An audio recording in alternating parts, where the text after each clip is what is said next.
ڕزای خوای پەروەردگاری لێبێت بۆ ئەوەی سەری لە لاشەی بکەن و بهێن بۆ سولافەی کچی سەعد لە بەرامبەردا هەدیە وەربگرن دیاری وەربگرن لە ساڵی 4 کۆچیدا ڕۆژێکە بوو پیان و یەوم الڕەجیع کۆمەڵی سەحابەی بەڕێز ڕزای خوای پەروەردگاریان لێبێت خیانەتیان لێکرا چونکە سەحابە ڕزای خوای پەروەردگاریان لێبێت ئەوان عیلمی غەیبیان نەئەزانی و پێغەمبەری خوایش نەیەزانی صلی الله عليه وسلم کە ئەمانە کە ئەڕۆن بۆ فڵان شوێن خیانەتیان لێکرێ پێغەمبەری خوا صلی الله عليه وسلم بە هەموو پاکی خۆیەوە بە هەموو تەقوای خۆیەوە نەیدەزانی ئەم سەحابانە خیانەتیان لێکرێ ئێستا کەسێک پەیدا بێ بڵێت من عیلمی غەیب ئەزانم بێگومان 100% باوەڕمان پێی نییە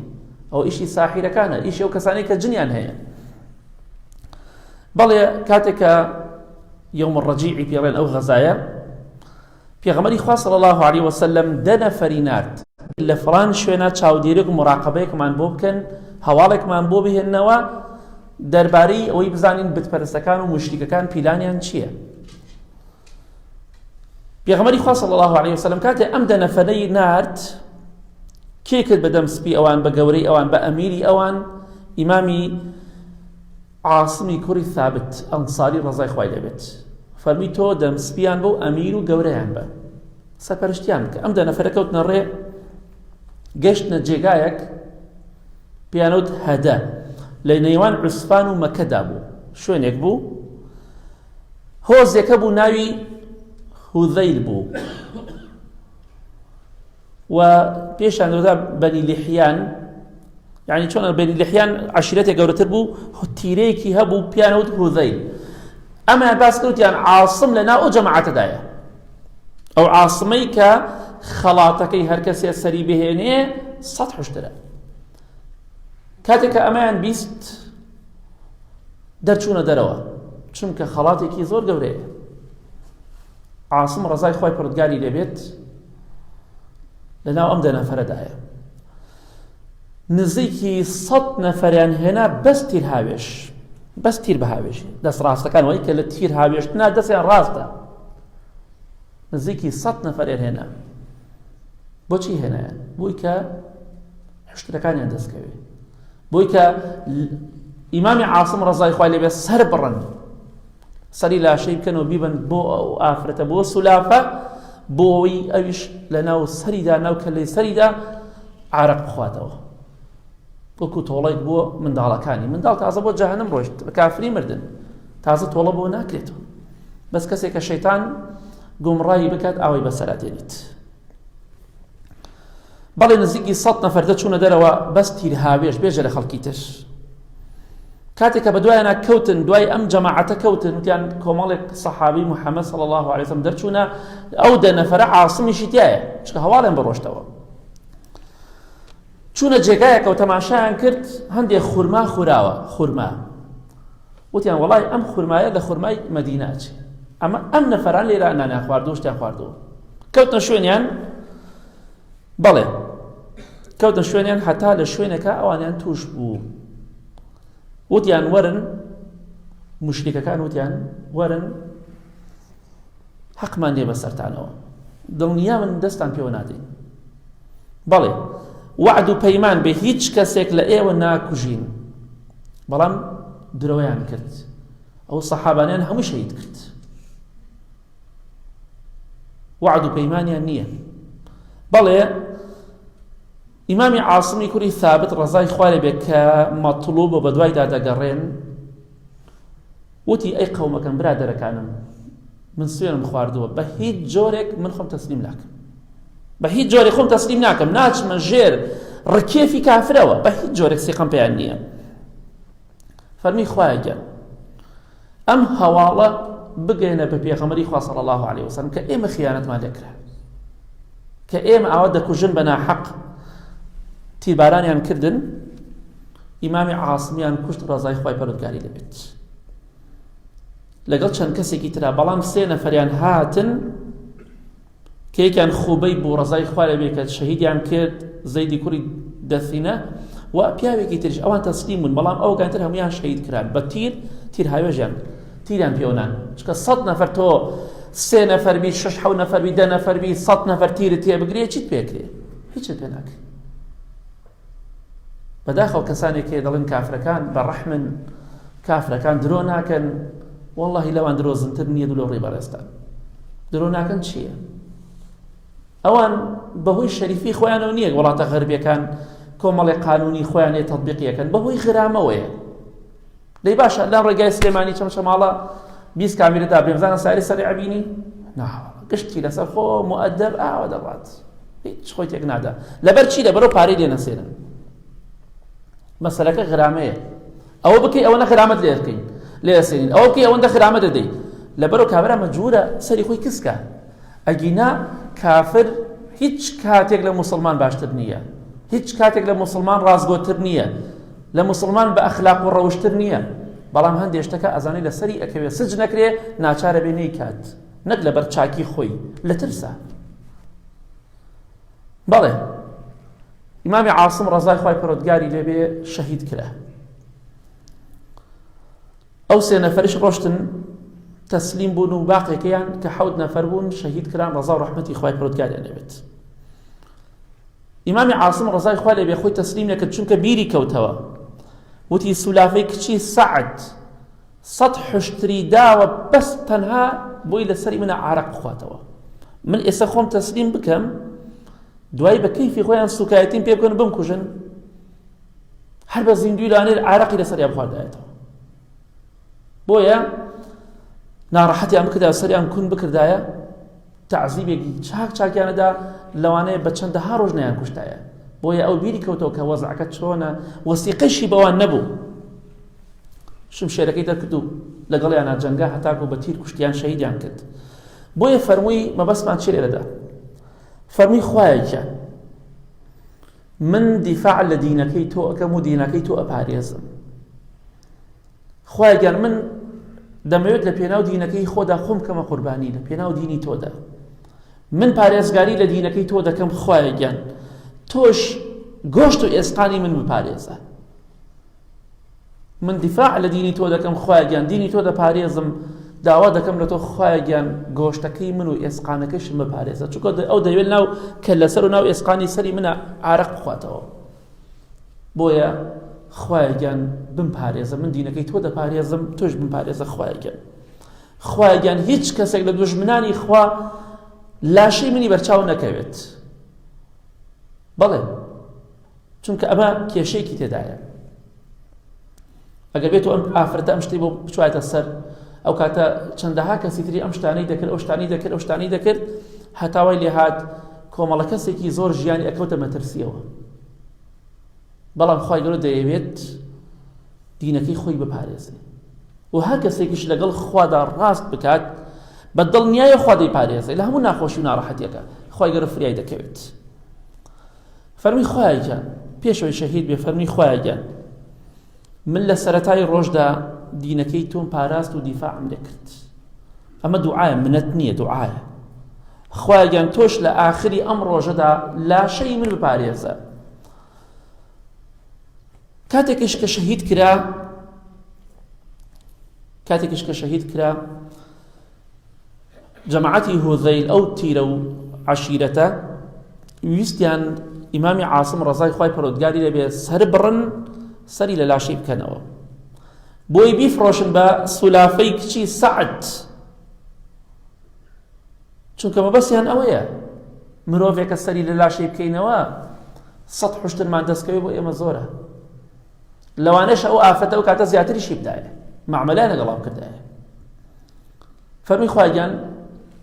ئێسقان و گۆشتم بپارێزە لە موشریکەکان بەڵێ کاتێکە ئیمام عاصم شەهید کرا ڕەزای خوای پەروەردگاری لێبێ کەوت تیرەی هوذەیل هاتن سەری بڕن سەری لە لاشەی بکەنەوە بەڵام خوای پەروەردگار دەیپارێزێ چونکە لەگەڵ خوادا ڕاستی کرد خوای گەورە دەیپارێزێ خوای پەروەردگار زەردەواڵە و هەنگێکی زۆری هێنا لەو شوێنەدا دەوری ئەو جەنازەیاندا هیچ کەسێک نەیوێرا نزیک بکەوێتەوە بە هیچ جۆرێک هەرچەندێ هەوڵیاندا بە هیچ جۆرێک ئەو زەردەواڵەیە و ئەو هەنگانە کە چەندەها زۆر بوون خوا ئازانە ژمارەیان چەندێک بووە هەر چەندێکیان هەڵدا نەیانتوانی نزیکی جەنازەکەی ئیمامی عاصم بن و ڕەزای خوای پەروەردگاری لێبێ ئەمە کەرامەتی پێڵەن ئەمە کەرامەتی ئینسانی ئیماندارە تۆ لەگەڵ خوادا ڕاست کە خوا دیفاع لێکە ئەو ئاواتەی کە هەیان بوو بتپەرستەکان چۆ ژێرگڵاوە بەڵێ خوای پەروەردگار ئەو زەردەواڵانەی نارد بەڵام زەردەواڵەیەکی زۆر جەنازەکەیان پاراست بە هەموو جۆرێک هەر کەسێ باتای هێرشیان بۆ دەکرد نەیانتوانی بە هیچ جۆرێک نزیکی جەنازەی ئیمامی عاصم کەون و ڕەزا و ڕەحمەتی خوای پەروەردگاری لێبێت بەڵێ وتیان وازی لێ بەنە ئێستا ڕۆژە باش شەو بێت شەو دەچین سەری لە لاشەی دەکەینەوە دەبین بۆ ئەو ئافرەتە بەڵکو پارەکەمان بداتێ یاخود 100 حوشترمان بداتی ئێستا جارێ بە ئەم زەردەواڵان دوور کەون و ئێستا بەکەڵ نایە دیار ئەم مشتیکانە ئەوەندە زۆر بۆ نەیانتوانێت نزیک جەنازەکە بکەون ئەم زەردەواڵانش بە فەرمانی خوا هاتوونە تەنها جەنازەی ئەم پیاوە دەپارێزن ڕەزای خوای پەروەردگاری لێبێت ئەگەر ئینسان ئەمانە بکا بە قدوە ئەمانە بکا بە پێشەوا و پێشەنگی خۆی لە دنیا و لە قیامە دڵخۆش و سەربەرز دەبێت داواکەم لە خوای گەورە لەو کەسانمان بگێڕێت کە لە ڕۆژی قیامەتە بەبینینی ئەمانە شاد بین ببینینی پێغەمبەران سەلامی خوا لەسەر بێ خوا شەویستانی خوا و سەحابە لە بەهەشتا بخۆت ئەگەر لە بەهەشتا بیخوا ئەگەر حەز دەکەم ئیمامی عاصم ببینم ئەوەی کە لە دنیا پاراستت بخۆت ڕۆ بیبینە بۆیە خۆشەویستانی خوا زۆر گرنگە ژیانیان شارەزا بین بەڵێ هەرچەندێ هەوڵیاندا مشتیکەکان سوودی نەبوو بەڵام خوا دەیپارێزێت چونکە فەرمی خوایە من دینەکەی تۆ ئەپارێزم تۆش منم پارێزم خوای گەورە دوعای قبول کرد چونکە لەگەڵ خوادا ڕاستگۆ بوو ڕاستی دەکرد بەڵێ خوای پەروەردگار ئیمامی عاصمی پاراست ڕەزا و ڕەحمەتی خوای لێبێ لافاوێک هات بەڵام چۆن لافاوێکی زۆر گەورە جەنازەکەی ئیمامی عاصمی بن ڕەزا و ڕەحمەتی خوای لێبێت چونکە ئیمامی عاصم وعدی دابوو فەرمی خوایە گیان وعد بێ نەدەست ئەدەم بە موشریکەوە خوایە گیان داوات لێ ئەەکەم ئەوەی مشریک و بتپەرستە دەستم بەر لاشەی نەکەوێ و هیچ بتپەرست و مشریکێکیش دەستی بەر لاشەی من نەکەوێ خوای گەورە ئەو وعدانەی کە دابووی ئەو دوعایانەی کە کردی خوای گەورە هەمووی قبول کرد بەڵێ بە هیچ جۆرێک مشریکەکان نەیانتوانی دەستی پێوە بدەن لافاوێک هات بردی بەڵام کەس نازانی بۆ کوێ بردی تاوە بزانە چونکە لافاو جاری وایە لە شوێنێکە کۆمەڵێک قوڕ و خۆڵ دەبات بزانە قەبرەکەی لەکوێ بۆ ڕەزا و ڕەحمەتی خوا لێ بە فەرمانی خوا کاتێک کە ئیمامی عومەری کوڕی خەتاب ڕەزای خوای لێ بێت هەواڵی بۆ هات کە زەردەواڵە و هەنگ دەوری جەنازەکەی ئیمامی عاصمیان داوە و پاراستویانە کە خاڵۆی منداڵەکانێتی برای یەکێک لە خێزانەکانی ئیمامی عومەرە ڕەزا و ڕەحمەتی خوای لێ بێت کاتێک ئەم هەواڵەی بۆ هات کە خوا پاراستویەتی بەڵێ فەرمی خوای پەروەردگار عەبدی ئیمانداری خۆی دەپارێزێ خوای گەورە عەبدی ئیماندار کە عەبدی ئیمانداری ڕاستەقینە بێ خوا دەیپارێزێ چونکە عاصم نەزری کردبوو ئیمام عومەر فەرمی ڕەزای خوای لێ بێ نەزری کردبوو کە مشریک و بتپەرستەکان دەستی پێوە نەدەن و ئەویش لە ژیانیدا دەست بە بتپەرست و مشریکە کۆ نەدات بەڵێ بێگومان خوای پەروەردگار مردنیشی پاراستی حەزی نەدەکرد لە دنیادا بە هیچ جۆرە دەستێ بە کەسێکی بتپەرستەوە بدات چونکە دەفەرموانە پیسن مادەم بتەپەرستن خراپن خوای گیان قەت دەست دادەمە دەستیانەوە بە گیانیانەوە بە لاشەیانەوە خوای گەورە دوای مردنیشی پاراستی بەڵێ خۆشەویستان ئیمامی عاصم ڕەزای خوای لێ بێ جەنازەکەی ڕۆشت و ئەو ئافرەتەیش بە خەم و خەفەتەوە سەری نایەوە و ئەو کەسانیشی کە خەریکی ئەوە بوون ئاواتیان بەو حوشترانەوە دەبینی ئەوانی سەریان نایەوە خوای گەورە بەو زەردەواڵانە جەنازەکەی ئەو سەحابەی پاراست و دوای ئەوە خوای پەروەردگار لافاوێکی بە قوت و بەهێزی نارد ئایەتی دوایەوە جەنازەکە بۆ کوێ چووە هیچ کەسێک معلوماتی لەسەری نییە ڕەزا و ڕەحمەتی خوای پەروەردگاری لێبێت بۆیە ئەگەر ئینسان لەگەڵ خوادا ڕاست کات خوای گەورە دەیپارێزێ خوای گەورە سەری ئەو سەحابەی پاراست لەوەی کەسێکی مشریک و بتپەرست عارەقی تیا بخواتەوە کە حرامە عارە خواردنەوە. دینی خوای پاراست، خوای گەورەش ئەوی پاراست. جا بۆیە ئەوەی کە ئەمڕۆ فێری بین لە ژیانی ئەم سەحابە خۆشەویستە ڕەزا و ڕەحمەتی خوای لێبێ ئەوەیە ئەگەر ئێمە دیفاع لە دینی خوا بکەین خوا بەرزمان دەکاتەوە. ئەگەر ئێمە دیفاع لە دینی خوا بکەین دڵسۆزی دینی خوا بین خوا سەرمان دەخات. ئەگەر ئێمە لەگەڵ خوادا ڕاستکەین خوای گەورە دوژمنانمان سەرشۆڕ و ڕسوا دەکات. بۆیە ئەوەی کە ئەمڕۆ فێری بین ئەوەیە لە ژیانی سەحابەکانی پێغەمبەری خوا صلی الله علیه وسلم و ژیانی خواناسان شارەزا بین بۆی کە بزانین ئەوانە چۆن پێشی ئێمە کەوتن، ئێمە چۆن لە کاروانی خواناسان و پیاوچاکان جێماوین. تەماشاکەن خوای گەورە ئینسانێک هەروەکو من و تۆ دوو چاوی هەبوو، دوو دەستی هەبوو، دوو قاچی هەبوو، هەروەکو من و تۆ بوو لاشەی، هەروەکو من و تۆ بوو، بەڵام جیاواز لە ئێمە. خۆ سەحابە پێغەمبەران سەلامی خوای لەسەر هەروەکو ئێمە مرۆڤ بوون، هەر بە جۆری ئێمە کە خوای گەورە دروستمانی کردووە هەرکی بە شکل و شێوەی ئەویش هەروە بوون ڕەزای خوای لێ، بەڵام ئەوان مرد بوون، پیاو بوون، ڕازگۆ بوون، دڵپاک بوون. ئەوەی کە دەیان فەرموو ڕاستیان دەکرد بۆیە خوای گەورە سەریانی خست. دەی من تۆش مرۆڤین مەڵێ وام پێ ناکرێ، هەڵدە تۆش دڵسۆزی دینی خوا بە، خەمخۆری دینی خوا بە. بەڵام ئەوەی کە ئەمڕۆ خەڵکی گوێی پێ نییە دینەکەی خوایە. والله لە دوای مردنت لە ناو گۆڕەکەتدا سوێن بخوا نە ئەنتەرنێت هەیە نە مۆبایل هەیە، هیچ شتێک نییە. بەخوا شتێک نییە لە دنیادا بخۆت مۆبایلەکەت پێیە خەتێکت کردوتەوە بێتاقەتی خۆتی پێ دەرەکەی، بەڵام شتێک کە هاوڕێی تۆ بێ لە ناو قەبرەکەتدا کردەوە چاکەکان و قورئانەکەیە، ئەو زیکر و یادی خوایە کە کردوتە لە دنیادا ئەوانە بەکەڵ کردێ، ئەوانە فریاد دەکەی پشتیوان بەخوا لە دوای ڕەحم و فەزڵی خوا. بۆی خۆتان ماندووکەن. لە کۆتاییە حەدیثێک باسەکەم پێغەمبەری خوا صلی الله علیه وسلم دەفەرمێ هەر کەسێک ڕێگایەک بگرێتە بەر بۆ ئەوەی لەو ڕێگایەدا عیلمێک فێر بێ، خوای گەورە لە پاداشتی ئەوەدا ئەم ئینسانە ڕێگایەکی گردۆتە بەر هاتووە بۆ عیلمێک کە فێر بێ، خوای پەروەردگار ڕێگای بەهەشتی بۆ ئاسان دەکات. ئەم هاتنە ئێوەی بەڕێز و خۆشەویستیش هاتوونە عیلمێک فێر بن، زانیاریەک فێر بن، بێگومان هۆکارێکە بۆی کە خوای گەورە ڕێگای بەهەشتتان بۆ ئاسان کات و هۆکارێکە بۆ چوونە بەهەشتیەوە ئینشاءالله. بۆ هەر شوێنە عیلمی باشی تیا بوو بڕۆ بۆی لەو ڕێگایدا بمری پشتیوان بخوا بۆ بەهەشت دەچیت. بەهۆی ئەوە کە تۆ مادەم چوویتە عیلمێکی شەرعی فێربی خوای گەورەش ئەو بەهەشتەی کە موڵکی خۆیەتی بە تۆی دەبەخشێت. بۆیە مەسپاسی خوای دەوێ. خەڵکی شەیە ئیشی بە دین نییە، بۆچی؟ لەبەر ئەوە شەیتان گومڕای کردووە. گاڵتەی بەم پیاوانە دێ ڕەزا و ڕەحمەتی خوای لێبێت، چونکە شەیتان وا گومڕای کردووە خۆی بە کەسێکی زۆر بەڕێز دەزانێ، بەڵام حەدی نەبێ ئەو کەسانە کە بە پەنجەیەک ئێمە بگەن. بە هەرچەندێ شەیتان گومڕای کردووە بڵێن کەسێکی باش و بەڕێزم، بەڵام لە ڕاستی ئەوان نییە. بۆی ئینشاءڵڵا ئەوەی کە ئەمڕۆ فێری بووین ئەوەیە کە ئینشاءڵڵا ئێمە لەگەڵ خوادا ڕاستکەین، والله خوا سەربەرزی دنیا و قیامەتمان دەکات، والله خوا دڵخۆشمان دەکات لە دنیا و قیامەت، و ئینشاءڵڵا هەموو کاتێک بەختەوەر دڵخۆش دەبین. ڕاستگۆیی لەگەڵ خوادا زۆر گرنگە. ئیمامی عاصم ڕەزای خوای لێبێ لەگەڵ خوادا ڕاستی کرد، ئەوەی کە ویستی داوای کرد خوا هەمووی پێبەخشی. با ئێمەش لەگەڵ خوادا ڕاستکەین، دڵمان سافی بەرامبەر بە خوای پەروەردگار،